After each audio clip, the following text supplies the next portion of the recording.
Canada ਦਾ ਤਣਾਅ ਵਿਚਾਲੇ ਸਭ ਤੋਂ ਵੱਡੀ ਖਬਰ ਆ ਰਹੀ ਹੈ। ਕੈਨੇਡਾ ਦੇ ਵਿੱਚ ਭਾਰਤੀ ਹਾਈ ਕਮਿਸ਼ਨਰ ਦਾ ਖਾਲਿਸਤਾਨ ਨੂੰ ਲੈ ਕੇ ਵੱਡਾ ਬਿਆਨ। ਕੈਨੇਡਾ ਦੀ ਧਰਤੀ ਤੇ ਕੁਝ ਅਜਿਹੇ ਮੁੱਦੇ ਨੇ ਜੋ ਭਾਰਤ ਦੇ ਲਈ ਖਤਰਾ ਨੇ। ਤਾਂ ਸੰਜੇ ਵਰਮਾ ਵੱਲੋਂ ਇਸ ਗੱਲ ਨੂੰ ਲੈ ਕੇ ਵੱਡਾ ਬਿਆਨ ਦਿੱਤਾ ਗਿਆ। ਭਾਰਤ ਦਾ ਭਵਿੱਖ ਵਿਦੇਸ਼ੀ ਨਹੀਂ, ਭਾਰਤ ਦੇ ਲੋਕ ਤੈਅ ਕਰਨਗੇ। ਕੈਨੇਡਾ ਕੋਲ ਭਾਰਤ ਦੇ ਮੁੱਦਿਆਂ ਨੂੰ ਸਮਝਣ ਦੀ ਘਾਟ ਹੈ। ਕੁਝ ਸਮਾਂ ਪਹਿਲਾਂ ਕੈਨੇਡਾ ਦੀ ਧਰਤੀ ਤੇ ਭਾਰਤੀ ਵਿਦਿਆਰਥੀਆਂ ਦੇ ਹਾਲਾਤ ਚਿੰਤਾਜਨਕ ਸੀ। ਹਰ 10 ਦਿਨ ਦੇ ਵਿੱਚ ਇੱਕ ਭਾਰਤੀ ਵਿਦਿਆਰਥੀ ਦੀ ਲਾਸ਼ ਕੈਨੇਡਾ ਤੋਂ ਭਾਰਤ ਭੇਜੀ ਜਾਂਦੀ ਸੀ। ਤਾਂ ਭਾਰਤ ਕੈਨੇਡਾ ਤਣਾਅ ਵਿਚਾਲੇ ਸਭ ਤੋਂ ਵੱਡੀ ਖਬਰ ਆ ਰਹੀ ਹੈ। ਕੈਨੇਡਾ ਦੇ ਵਿੱਚ ਭਾਰਤੀ ਹਾਈ ਕਮਿਸ਼ਨਰ ਦਾ ਖਾਲਿਸਤਾਨ ਨੂੰ ਲੈ ਕੇ ਵੱਡਾ ਬਿਆਨ ਸਾਹਮਣੇ ਆਇਆ ਹੈ। ਕੈਨੇਡਾ ਦੀ ਧਰਤੀ ਤੇ ਕੁਝ ਅਜਿਹੇ ਮੁੱਦੇ ਨੇ ਜੋ ਭਾਰਤ ਦੇ ਲਈ ਖਤਰਾ ਨੇ। There was a time when we were sending one body bag of an Indian international student every 10 days. And as an ambassador, you can imagine what I would feel in my heart. So, Brand Canada got a bad name in education. So what you said, what should be done? Brand Canada needs to reinstate its position that it used to have. ਇਸੇ ਖਬਰ ਤੇ ਜ਼ਿਆਦਾ ਜਾਣਕਾਰੀ ਦੇ ਲਈ ਸਾਡੇ सहयोगी सिद्धांत सिंबल साडे नाल फोन लाइन पे जुड़ चुके हैं। तो जी सिद्धांत, जो ये पूरा मामला है, बड़ा बयान अब आया भारतीय हाई कमिश्नर का, क्या कुछ अहम जानकारी है? देखिए, खालिस्तानी कंसर्न्स भारत ले रहे हैं, बढ़े रहे हैं। हमने देखा कि एक हफ्ते पहले ही हमने देखा एक रैली भी निकली थी। खालिस्तानी जो वहाँ पे ग्रुप्स हैं, उन्होंने एक रैली निकाली थी, उसको लेकर भारत ने कल एक कड़ा मैसेज भेजा था। और अब भारत के जो हाई कमिश्नर है सीधी साफ के तौर पर मैसेज भेज रहे हैं कि जो एक्सट्रीमिस्ट एलिमेंट है उनको स्पेस जो मिलती है उसको लेकर रेड लाइन्स है। रेड लाइन्स यही है कि जो भारत की टेरिटोरियल इंटेग्रिटी है उसको लेकर अगर कमेंट्स आते हैं तो भारत इसे बर्दाश्त नहीं करेगा। भारत इसे दोहराता रहा है, पहले भी दोहराता रहा है।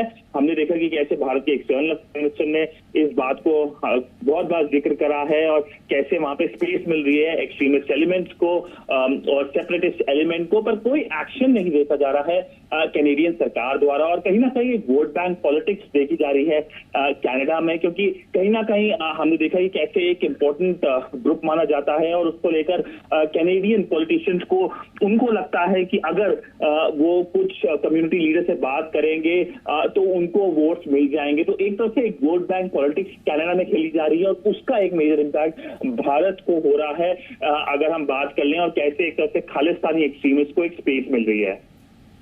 तो बिल्कुल जिस तरीके से ये बड़ा बयान दिया गया है कि कनाडा के पास भारत के मुद्दे समझने की कमी है, तो इसके बीच हम ये बात भी कर सकते हैं कि अगर रोजगार की बात करें तो बहुत सारे इंडियन स्टूडेंट्स हैं जो वहां पे इंटरनेशनल स्टूडेंट्स बन के काम भी कर रहे हैं, और उसके बाद ये बड़ा बयान सामने आ रहा है।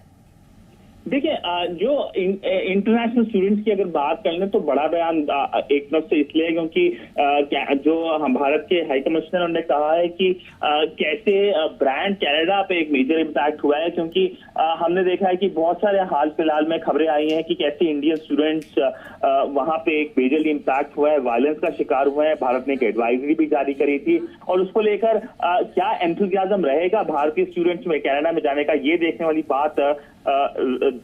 बात कुछ ही हफ्तों में, कुछ ही महीनों में क्लियर हो जाएगी। और एक इंपॉर्टेंट लाइन भी बोली, उन्होंने कहा कि हर 10 दिन में हम बॉडी बैग भेज रहे हैं, मतलब एक शव भेज रहे हैं भारतीय स्टूडेंट का वापस। तो वो दिखा रहा है कि कैसे एक अनसिक्योर, अनसेफ एनवायरनमेंट बन रहा है इंटरनेशनल स्टूडेंट्स, पर्टिकुलरली भारतीय स्टूडेंट्स के लिए कनाडा के अंदर। और कहीं ना कहीं मुझे लगता है कि अब भारतीय स्टूडेंट फोकस करेंगे और दुनिया भर में जो जगह है, ऑस्ट्रेलिया की बात कर लें या यूरोप की बात कर लें, और कनाडा शायद एक इंपॉर्टेंट एरिया नहीं होगा इंडियन स्टूडेंट्स के लिए एजुकेशन की अगर बात कर लें तो बिल्कुल जिस तरीके से विदेश मंत्री एस जयशंकर ने भी ये बयान दिया था कि हमने कनाडा को इस चीज के लिए पहले ही इन्फॉर्म किया था कि जो ये मुल्जिम है इनको कनाडा ही पनाह दे रहा है, तो क्या लगता है कि आने वाले समय में कनाडा और इंडिया में तलखी बढ़ सकती है?